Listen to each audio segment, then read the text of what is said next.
Is your private server link acting like it's allergic to fun, constantly kicking you to the main page? Don't worry, I've got the quick fix. First, double-check the link itself.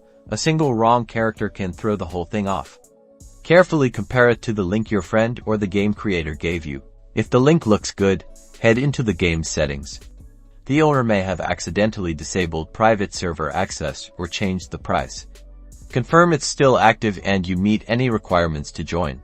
Next, let's try joining from the Servers tab on the game page. Sometimes the link just glitches, but manually browsing the server list can bypass the issue. If your friend owns the server, make sure you're actually friends on Roblox. Some servers have restrictions that only allow friends to join. Add them if you haven't already. Finally, dig into your privacy settings. Make sure your communication settings allow everyone or friends to join your games. Too restrictive privacy settings can block server invites. After each step, try the link again. Usually, one of these fixes will get you back in the game. If nothing works, the server might be genuinely down, and you'll have to wait for the owner to fix it. Good luck, and happy gaming.